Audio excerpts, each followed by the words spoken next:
If ever a big news story was made for the silver screen, it was this one. The world's most wanted man hunted down by a team of commandos working on the direct orders of the President of the United States.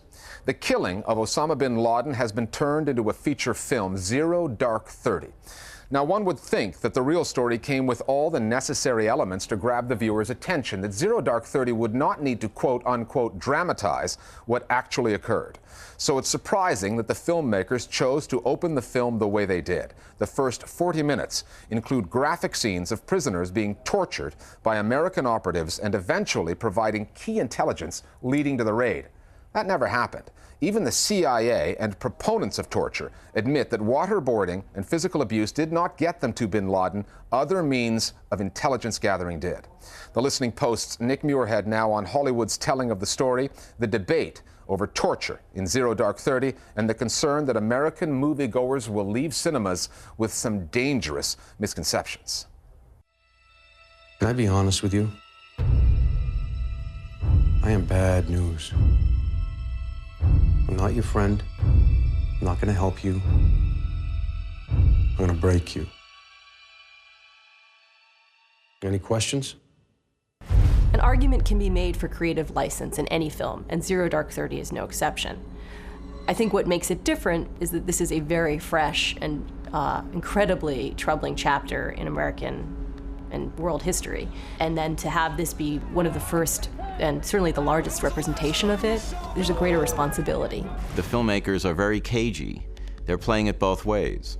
They're saying it's a fiction film, but it's also based on real reporting. The way torture is used in this movie is intended by the filmmakers, at least ostensibly, in purely journalistic terms. They want to say one aspect of the war on terror is the use of enhanced interrogation techniques, torture. But it goes beyond that to say that specifically bin Laden was killed because of information that came from torture. In the years since 9/11, the use of torture has been one of the most contentious aspects of the Bush administration's war on terror.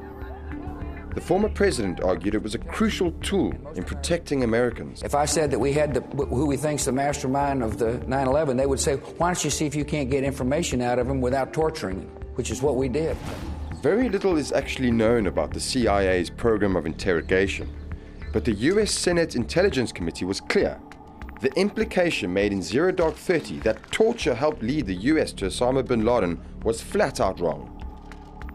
In a letter to the film's producers, Sony Entertainment, members of the Intelligence Committee said, "We believe the film is grossly inaccurate and misleading in its suggestion that torture resulted in information that led to the location of Osama bin Laden."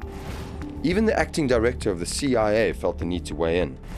In a memo to his staff, he said, "The film creates the strong impression that the enhanced interrogation techniques were the key to finding bin Laden. That impression is false." If someone watches the film carefully, the subtle point is made that enhanced interrogation was always viewed as a problematic enterprise. But the larger impression is that Americans are tough guys when they need to be tough and will do whatever it takes. And that's okay, because these are good guys fighting the good fight. We take a lot of our history in the audience, for better or for worse, often for worse, from the movies. My concern at the time when I saw that film was, what are all these school kids watching this film going to think? It's like when you see something in print, well, it's got to be true. If you see a movie that's supposedly based on fact, you know, you may feel the same way.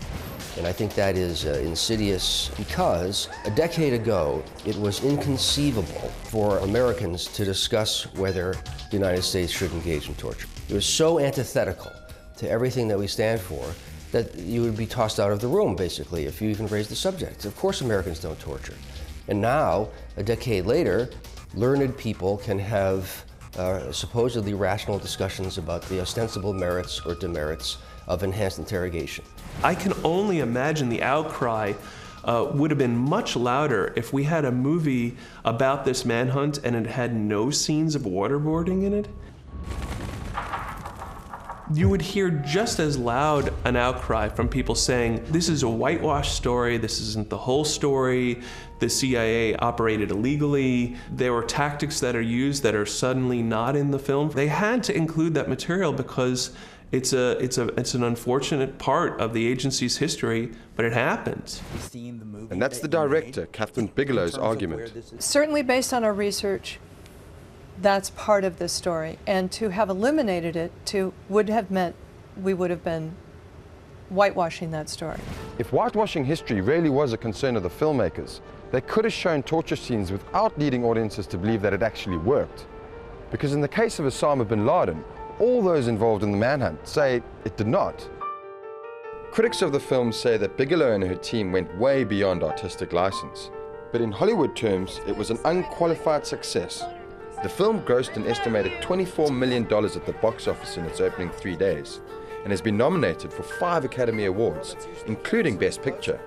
One of the problems with the critical response to this movie is that I think a lot of critics do decouple technique from politics, and so they fell for this movie on a very one-dimensional stylistic level. This is it. I can't divorce technique from content in that way, especially for a film like this. Films are not works of analysis, so the critic's job then is to try to unpack every aspect of what a filmmaker's doing. And if what they're doing is as political as this, the politics have to be addressed very rigorously. We're still no closer to defeating our enemy. Every single time someone turns on a camera and decides to shape reality into a film, there are going to be changes to the truth. But we have to decide as an audience, as a viewership, if those changes are acceptable or not. I would rather celebrate Kathryn Bigelow's bravery in taking a story that could have been extremely jingoistic and turning it into like a rich, distressing portrait of obsession.